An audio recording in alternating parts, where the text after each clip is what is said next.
श्री गणेशाय नमः। आज गणेश चतुर्थी है और आज मैं आप सभी से कहना चाहता हूँ, अगर बुद्धि ठीक रखनी है तो भगवान गणेश की आराधना करें। और मुझे कई साल तक मौका मिला है मुंबई में रहकर गणेश पूजा देखने का। 1995 में जब मैं गया था, 1995 में 28 अगस्त में पहुंचा था। उन दिनों गणेश पूजा चल ही रहा था। वो मेरे जीवन का पहला अवसर था जब मैंने देखा कि लगभग हर 2 किलोमीटर में कहीं ना कहीं गणेश पूजा हो रहा था। इसका मतलब पूरे मुंबई में हजारों जगह पर या शायद लाखों जगह पर गणेश जी की पूजा होती है। मुंबई में लगातार 10-15 वर्ष रह करके मुझे वहाँ का गणेश पूजा देखने का मौका मिला और मुझे लगा कि सबसे ज़्यादा श्रद्धा गणेश जी की कोई करते होंगे तो महाराष्ट्र के लोग करते होंगे। और वैसे भी ऐतिहासिक रूप से कहा जाता है कि इसकी पूजा बाल गंगाधर तिलक ने शुरू कर रखी। अगर मैं कहीं गलत हूँ तो इसको करेक्ट कर लीजिएगा कि महाराष्ट्र में गणेश पूजा किसने शुरू की।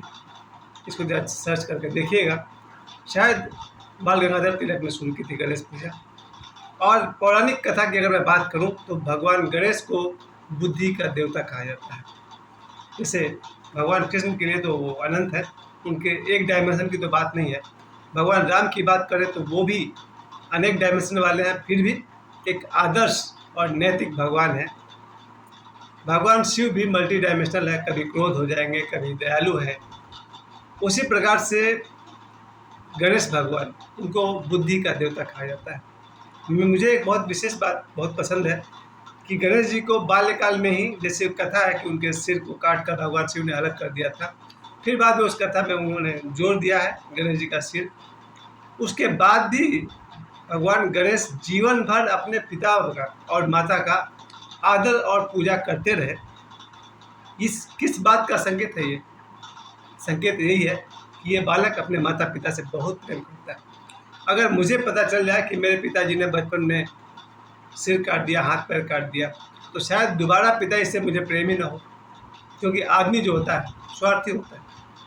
अगर पता चले कि पिताजी ने बचपन में मेरे हाथ पैर काट दिए, सिर काट दिया, उसके बाद भी कोई अपने पिता से प्रेम कर पाए, बहुत मुश्किल है। लेकिन अगर भगवान गणेश की बात करें तो बचपन में ही, शायद जन्म के समय ही इस बच्चे का सिर काट दिया भगवान शिव ने। फिर सिर जुड़ने के बाद जीवन भर भगवान गणेश ने अपने पिता भगवान शिव को ही अपना आराध्य माना। इस तरह से गणेश जी से एक बात सीखने को मिलती है कि पिता अगर सिर भी काट दे तो भी पूजनीय है, आदरणीय है, वंदनीय है। अगर मुझसे कहा जाए कि भगवान गणेश का कौन सा गुण सर्वाधिक अपनाने योग्य है, तो मुझे लगता है यही है कि अगर पिता सिर भी काट दे तो भी वो पूजनीय है, आदरणीय है। यही भगवान गणेश के जीवन से हमें शिक्षा मिलती है। इसके अलावा कार्तिकेय जी भी हैं, जो उनके बड़े भाई हैं।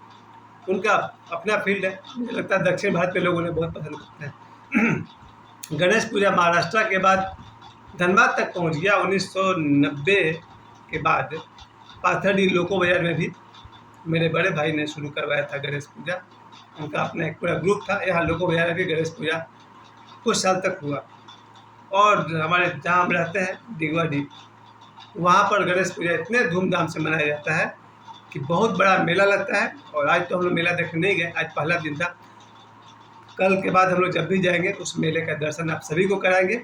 आज मेरा सौभाग्य रहा कि मुझे गणेश चतुर्थी के अवसर पर भगवान गणेश का पूजा करने का मौका मिला। जी हाँ, आज मैंने भगवान गणेश का पूजा किया, क्योंकि जब मैं अपने नए बाइक की पूजा कर रहा था उस समय भगवान गणेश को भी आह्वान किया गया और उनके नाम पर भी पूजा हमने किया। हनुमान जी को आह्वान किया गया, शिव जी को आह्वान किया गया, अनेक देवी देवताओं को हमने आह्वान किया और उनका पूजा किया। और मेनली तो पूजा विश्वकर्मा भगवान का था, क्योंकि बाइक के देवता वही हैं।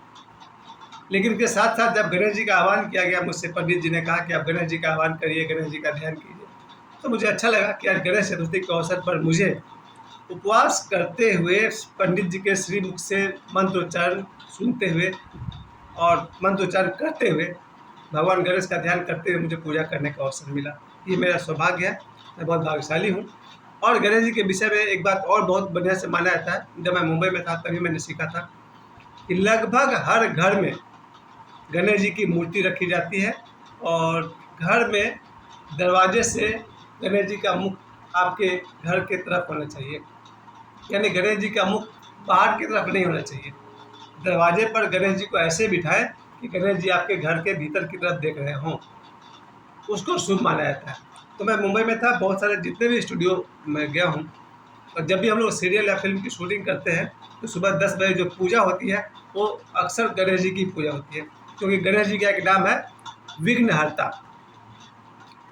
और मेरा एक और सौभाग्य है, एक धारावाहिक था श्री गणेश लीला, सहारा वन पर आता था। उसमें मुझे एक एपिसोड काम करने का मौका मिला था। उसमें 3 सीन मैंने किए थे। श्री गणेश लीला सहारा वन पर वो आता था, मैंने एक ऋषि का रोल मैंने किया था। तो गणेश जी को कहा था विघ्नहर्ता। इस बात को आज आप लोग समझ जाइए। अगर विघ्न बाधाओं से आपको थोड़ी सी राहत चाहिए, छुटकारा चाहिए, तो भगवान गणेश की आराधना करें।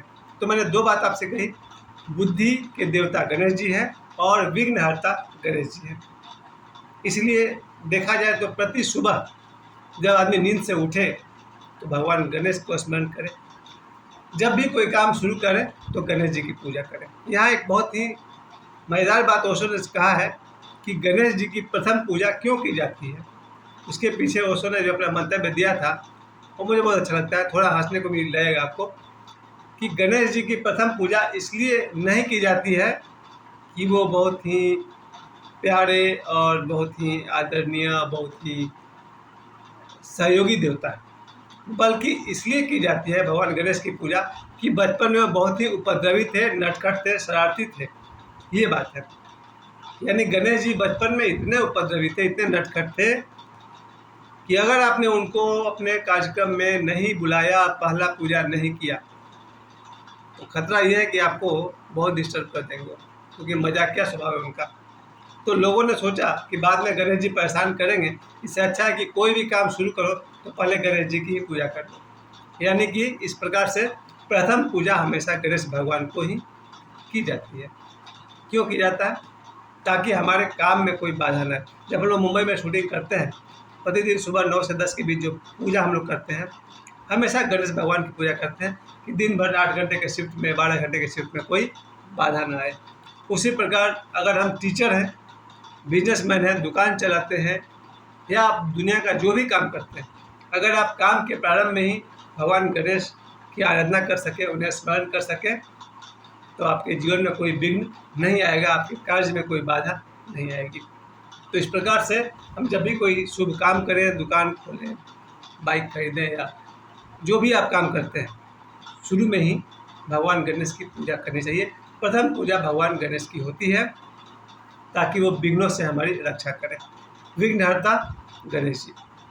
इस प्रकार से देखा जाए तो आज अगले 10 दिनों तक, आज गणेश चतुर्थी से लेकर के अगले 10 दिनों तक हम सभी गणेश पूजा और उनकी भक्ति में बहुत ही मगन रहेंगे। और जब अंतिम दिन आएगा, यानी कि आज से 10 दिन बाद गणेश चतुर्दशी, जब उनका विसर्जन किया जाता है, मुझे सौभाग्य मिला है मरीन ड्राइव मुंबई, कहाँ है वो, मरीन लाइन्स के पास जो है, मरीन ड्राइव के पास मैं अक्सर जाया करता था। तो सब जगह होता है, जो बीच में होता है, जब गणेश जी के प्रतिमा का विसर्जन किया जाता है। और गणेश जी का प्रतिमा 20 फीट, 30 फीट, 50 फीट, कितना ऊंचा ऊंचा प्रतिमा बनता है उनका। आपने तो सुना ही होगा, मुंबई में लाल बाग में जितनी बड़ी पूजा होते हैं, लाल बाग गणपति। और मुंबई में और किंग सर्कल के पास भी एक गणेश जी है जो बहुत ही विशाल और बहुत ही कॉस्टली वो लोग पूजा करते हैं। तो ये गणेश जी का विसर्जन जिस दिन होता है, पूरे मुंबई से वही लाखों जगहों से गणेश जी की प्रतिमा लोग समुद्र में लाते हैं और उनका विसर्जन करते हैं। और वो कहते हैं गणपति बप्पा मोरिया, पुढच्या वर्षी लौकरिया। गणपति बप्पा की जय हो, अगले वर्ष आप जल्दी आइए। आज के इस वीडियो में मैंने आप सभी को यही संदेश दिया कि भगवान गणेश बुद्धि के देवता हैं और विघ्नहर्ता है। अगर हमें अपने जीवन में बुद्धि ठीक रखनी है, विघ्नों को पार करना है, तो हमें गणेश जी की आराधना करनी चाहिए। और आप सभी को गणेश पूजा की, गणेश चतुर्दशी की, आज तो गणेश चतुर्थी है, गणेश चतुर्थी की आप सभी को मंगल कामना करता हूँ। और आशा करता हूँ आप सभी के जीवन में विघ्नों का नाश करें भगवान गणेश, और आपकी बुद्धि को कुशल करें। क्योंकि याद रखिए, अपने घर को और जीवन को अगर नर्क बनाना है तो बुद्धि खराब कर लीजिए, और अपने घर को और जीवन को स्वर्ग बनाना है तो अपने बुद्धि को विकसित कीजिए। और भगवान गणेश से वरदान पाइए बुद्धि का और विघ्न हरण का। मुझे समय देने के लिए आप सभी को बहुत बहुत धन्यवाद। जय श्री गणेश।